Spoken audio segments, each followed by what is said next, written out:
Bison കാളമാടൻ. കാലമാടനല്ല, കാളമാടനാണ് കേട്ടോ. കാള അതാണ് ഉദ്ദേശിച്ചിരിക്കുന്നത്. സിനിമ കണ്ടു. അപ്പോൾ ഈ സിനിമയുടെ ഡയറക്ടറും റൈറ്ററും മാരി സെൽവരാജാണ്. മാരി സെൽവരാജിൻ്റെ സിനിമകൾ എന്ന് പറഞ്ഞാൽ തന്നെ നമുക്ക് കുറേ പ്രതീക്ഷിക്കാനുള്ള വകയുണ്ടാവും.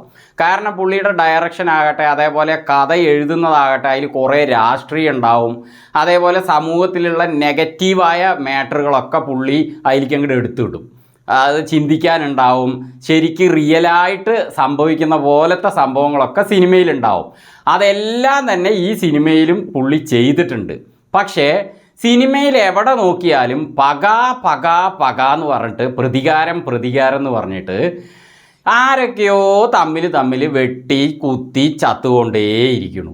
ഇതിൽ കഥാപാത്രങ്ങൾ ഇതൊക്കെ അവിടെ ഇരിക്കട്ടെ. അതിനു മുമ്പ് ഈ ഒരു മാറ്റർ പറയാം. പക എവിടെ നോക്കിയാലും പക, എന്തിനു നോക്കിയാലും പക.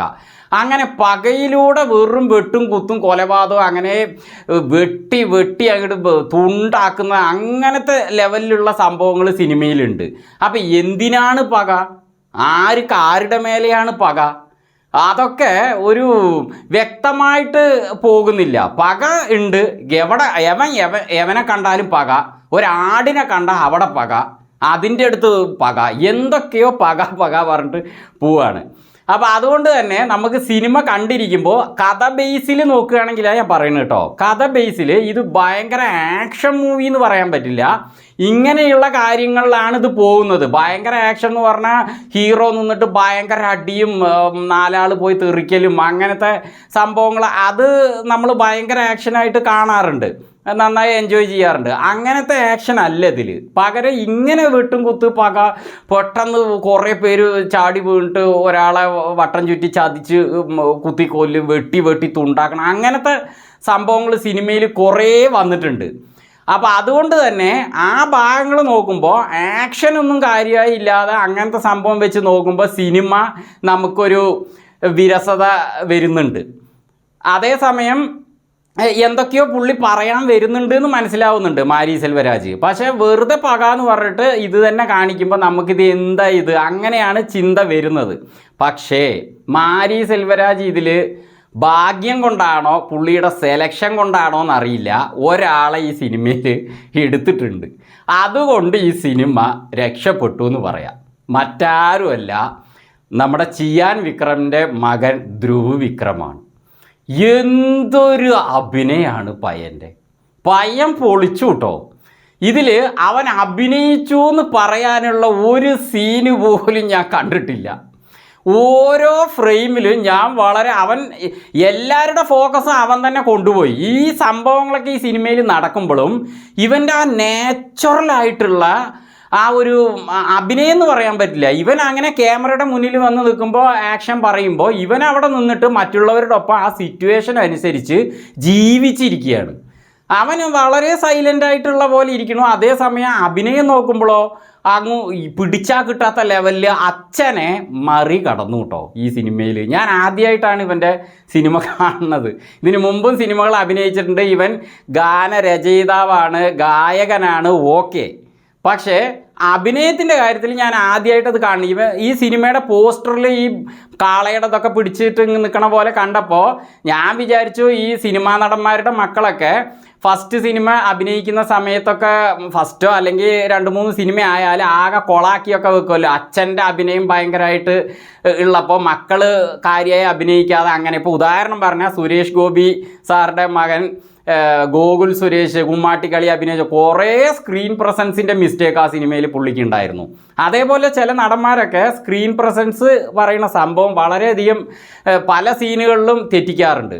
ഇവൻ എന്താ ഇതിൽ ചെയ്തിരിക്കുന്നത്? ധ്രുവ് വിക്രമിൻ്റെ കാര്യം അസാധ്യ ഒരു സംഭവം തന്നെയാട്ടോ. ഞാൻ അങ്ങനെ തരിച്ചിരുന്നു പോയി. അവൻ എല്ലാവരുടെ സിനിമയിൽ ഇത്തരം സംഭവങ്ങളുണ്ടെങ്കിലും മുഴുവൻ ഫോക്കസ് അവൻ എടുത്തു കളഞ്ഞു. അവനിൽ തന്നെ എല്ലാവരും ശ്രദ്ധ, അവൻ തന്നെ മുന്നോട്ട് വരണം, അവൻ തന്നെ വിജയിക്കണം, അങ്ങനത്തെ ചിന്തയിലേക്ക് അവനെ കൊണ്ടുവരാൻ അവന് കഴിഞ്ഞത് എന്താണെന്ന് വെച്ചാൽ അവൻ്റെ ആ നേച്ചുറൽ എന്നും പറയാൻ പറ്റില്ല, അതിൻ്റെ അപ്പുറത്തുള്ള ഒരു അഭിനയം. സൈലൻ്റായി ഇരുന്നു കൊണ്ട് പുള്ളി അങ്ങോട്ട് സ്കോർ ചെയ്ത് കളഞ്ഞു കേട്ടോ. ഈ ആഴ്ച പുള്ളി തന്നെ കൊണ്ടുപോയി. അതിൽ യാതൊരു സംശയമില്ല. ഈ ആഴ്ച ഇറങ്ങിയ സിനിമകളിൽ ഞാൻ 2 സിനിമ കണ്ടു. അതത്ര ഇതിൻ്റെ അത്രയ്ക്കുള്ള അഭിനയം കാര്യങ്ങളും വന്നിട്ടില്ല. ഇവൻ തകർത്തു. ഇതൊരു ഫ്ലാഷ് ബാക്ക് മോഡിൽ പോകുന്ന ഒരു സിനിമയാട്ടോ. തുടക്കത്തിൽ തന്നെ ഒരു സംഭവം കാണിച്ചിട്ട് അത് പിന്നെ എത്താതെ അതിൻ്റെ ബാക്കിലേക്ക് ഫ്ലാഷ് ബാക്കിൽ അങ്ങനെ പോവാണ്. അപ്പോൾ നമുക്ക് അതിലെത്തണം എന്നുള്ള ഒരു ചിന്തയിലാണ് നമ്മൾ നോക്കിക്കൊണ്ടിരിക്കുന്നത്. അതെന്താവും. പക്ഷേ ഫ്ലാഷ് ബാക്ക് നോക്കുമ്പോൾ ഇവൻ്റെ അഭിനയം കൊണ്ട് ഇവൻ അത് അങ്ങനെ സ്കോർ ചെയ്ത് കൊണ്ടുപോയി അവസാനം അത് എത്തിയാൽ മതി എന്നുള്ള ലെവലിലേക്ക് ചിന്ത നമുക്ക് വരുത്തക്ക രീതിയിലാണ് ഡയറക്ടർ ആ തിരക്കഥ എഴുതി വെച്ചിരിക്കുന്നത്. ഡയറക്ടർ നല്ല തിരക്കഥയാട്ടോ ചെയ്തിരിക്കുന്നത്. ഇതിൽ മ്യൂസിക് കൊടുത്തിരിക്കുന്നത് നിവാസ് പ്രസന്നയാണ്. നല്ല BGM കൊടുത്തിട്ടുണ്ട്. ആ BGM അതേപോലെ ഇടയ്ക്ക് സോങ്സ് ഒക്കെ കൊടുത്തിട്ടുണ്ട്. അപ്പോൾ ആ കബഡി കളിക്കുമ്പോൾ ആ സോങ്ങും ഇതും കൂടി വരുന്നത് ഈ സിനിമയ്ക്ക് നല്ലൊരു മുതൽക്കൂട്ടായിട്ടുണ്ട്. അതൊന്നും ഇല്ലെങ്കിൽ ഈ സിനിമ ഒന്ന് ബാക്ക് അടിച്ചേനെ കേട്ടോ. ആ BGM അതേപോലെ ആ പാട്ടുകൾ അങ്ങനത്തെ സംഭവങ്ങളില്ലെങ്കിൽ. പക്ഷേ എന്നാലും ഇവൻ്റെ അഭിനയം ഒന്നും പറയാനില്ല. അഭിനയം എന്ന് പറഞ്ഞാൽ ഇതാണ്. അച്ഛൻ്റെ മോനാണ് അവൻ തെളിയിച്ചു. ഇതിൽ ഇനി ഇവനെ പിടിച്ചാൽ കിട്ടില്ല കേട്ടോ. ഇനി ഇവൻ്റെ സിനിമകൾ എന്തായാലും ഏത് വന്നാലും ഞാൻ മിസ് ചെയ്യില്ല. അഭിനയം ഇനി എന്താ ഇവൻ ചെയ്യാൻ പോണെന്നാണ് ഞാൻ ചിന്തിക്കുന്നത്. അതേപോലെ പശുപതി, ഇതിൽ മാരി സെൽവരാജ് തിരഞ്ഞെടുത്തിരിക്കുന്ന കഥാപാത്രങ്ങളൊക്കെ തന്നെ നന്നായി വന്നിട്ടുണ്ട്. പശുപതി ഇവൻ്റെ അച്ഛൻ എന്ന നിലയ്ക്ക് ആ പേടി, അതേപോലെ ഇവനെ എപ്പോഴും സംരക്ഷിക്കണം, അതൊക്കെ പുള്ളി നന്നായിട്ട് ചെയ്തിട്ടുണ്ട്. അതേപോലെ ഇതിലെ രജീഷ വിജയൻ, അവള് മറ്റേ ഇവൻ്റെ സഹോദരിയായിട്ട് വന്നിട്ട് നല്ലൊരു സപ്പോർട്ടിങ് ക്യാരക്ടറായിട്ട് വന്നിട്ടുണ്ട് കേട്ടോ. രജീഷ വിജയൻ നന്നായിട്ട് അവരുടെ ഭാഗം ചെയ്തിട്ടുണ്ട്. അതേപോലെ തന്നെ അനുപമ പരമേശ്വരൻ ഹീറോയിനാണ്, നന്നായിട്ടുണ്ട്. അതൊരു പ്രത്യേക രീതിയിലുള്ള ക്യാരക്ടറാണ്. ക്യാരക്ടർ പറഞ്ഞാൽ പ്രായത്തിൻ്റെ കാര്യത്തിൽ അങ്ങനത്തെ സംഭവങ്ങളൊക്കെ ഇതിൽ വരുന്നുണ്ട്. അത് അങ്ങനെ ഇരുന്നുകൊണ്ട് നന്നായി വന്നിട്ടുണ്ട്. മാരി സെൽവരാജ് അതൊക്കെ പ്രണയവും ഇതിൽ നല്ല രീതിയിൽ തന്നെ അവർ കാണിച്ചിട്ടുണ്ട്. ഇത്രയും സംഭവങ്ങൾ നടക്കണതിൻ്റെ ഇടയ്ക്ക് കൊണ്ടുപോയിട്ട് ഒരു പ്രണയം വെച്ചിട്ട് ആ പ്രണയത്തിൽ ഫോക്കസ് ചെയ്യാതെയാണ് ഈ സിനിമ പോയിക്കൊണ്ടിരിക്കുന്നത്. പക്ഷെ അവിടെ പ്രണയവും ഉണ്ട്. അതാണ് മാരി സെൽവരാജ് ഡയറക്ടറിൻ്റെ ആ തിരക്കഥയുടെ ഒരു മികവ് കേട്ടോ. പുള്ളി നല്ലൊരു ഡയറക്ടറാണ് ഇതിൽ തെളിയിച്ചിരിക്കുകയാണ്. പിന്നെ അതേപോലെ തന്നെ അമീർ, ലാല്, ഇവരൊക്കെ തന്നെ ഇതിൽ ഭയങ്കര സംഭവങ്ങൾ ചെയ്തുകൊണ്ട് വില്ലത്തരവും വെട്ടും കുത്തും ഒക്കെ നടക്കുന്നുണ്ട്. അവരുടെ കഥാപാത്രങ്ങളും തന്നെ ഒരു വില്ലന്മാർ എന്ന ലെവലിലല്ലാതെ അവർ പ്ലസ് പോയിന്റുകൾ ഉള്ളവരും കൂടി അങ്ങനത്തെ ലെവലിലാണ് എടുത്തിരിക്കുന്നത്. ഒരു ശരിക്കും പറഞ്ഞാൽ ഒരു സമൂഹത്തിൽ നടക്കുന്ന സംഭവങ്ങൾ പോലെ അങ്ങനെ കൊണ്ടുപോയിരിക്കുകയാണ്. അതൊക്കെ നന്നായി വന്നിട്ടുണ്ട്. അതേപോലെ തന്നെ ഇതിൽ കബഡി കളി, അതിലൊന്നും കബഡി സാധാരണ നമ്മൾ കണ്ടിട്ടുണ്ട്. ഗില്ലി അതുപോലത്തെ സിനിമകളിലൊക്കെ ഇതിനു മുമ്പ് ഒരുപാട് സിനിമകളുണ്ട്. അതിലൊക്കെ അതിലെ ഹീറോ പോയിട്ട് അവിടെ കബഡി കളിക്കുമ്പോൾ കുറേ പേരെ എടുത്ത് എറിയുമ്പോഴേക്ക് അവർ തട്ടി തെറിച്ച് പറന്നു പോകണം. അങ്ങനത്തെ ഒരു സംഭവം ഇതിൽ മാരി സെൽവരാജ് ചെയ്തിട്ടില്ല കേട്ടോ.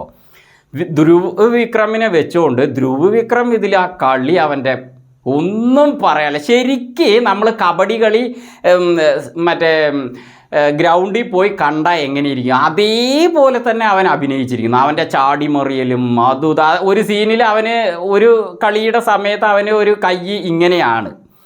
ആ കൈ ഇങ്ങനെ വെച്ചുകൊണ്ട് അവൻ എന്ത് ചെയ്യുന്നു നോക്കുമ്പോൾ അത് അങ്ങനെ യഥാർത്ഥത്തിൽ അവൻ അങ്ങനെ അല്ലല്ലോ. നാച്ചുറലായിട്ട് അവൻ അങ്ങനെയില്ല, സിനിമയ്ക്ക് വേണ്ടിയാണ് അങ്ങനെ. പക്ഷെ അവൻ യഥാർത്ഥത്തിൽ തന്നെ അങ്ങനെയുള്ള പോലെ തന്നെയാണ് ചാടി മറിയുന്നതും ഇതൊക്കെ ചെയ്തിരിക്കും. അതൊക്കെ കാണുമ്പോൾ എല്ലാവർക്കും ത്രില്ലിംഗ് ആണ്. ഇവൻ അവിടെ വരണം പറഞ്ഞിട്ട് നല്ല അഭിനയാട്ടോ. എനിക്ക് ഈ സിനിമയിൽ മാരി സെൽവരാജിൻ്റെ ഡയറക്ഷൻ അതേപോലെ ഇതിൻ്റെ BGM ഒക്കെ ഇഷ്ടമായാലും ഇവൻ ഈ സിനിമയിലില്ലെങ്കിൽ ഈ സിനിമ ബാക്ക് അടിച്ചിട്ടുണ്ടാവും.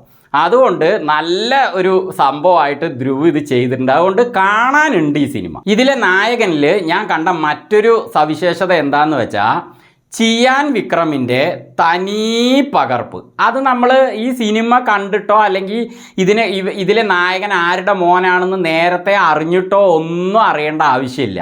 സിനിമ കാണുമ്പോൾ വിക്രമിൻ്റെ അതേ മുഖം, അതേ ഭാവങ്ങൾ, അതേ നിപ്പ്, അതേപോലത്തെ ഇങ്ങനെ ഒരു ഇളകിയുള്ള ഒരു സംസാരമില്ലേ, ആ ഒരു സംസാരം, അതേപോലെ സൗണ്ട് എല്ലാം വിക്രം തന്നെ.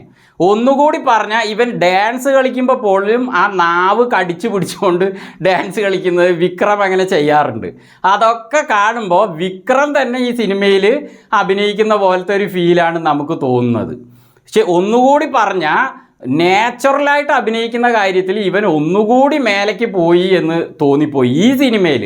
ഇനി ഇവിടുന്ന് അങ്ങോട്ട് എന്താണെന്ന് നമുക്ക് നോക്കാം. എന്തായാലും നല്ലൊരു വിക്രമിൻ്റെ ഒരു ഡബിൾ ഇരട്ടി പകർപ്പായിട്ട് ഇപ്പോൾ പുതിയൊരു നടനെ തമിഴിൽ കിട്ടിയിരിക്കുകയാണ്.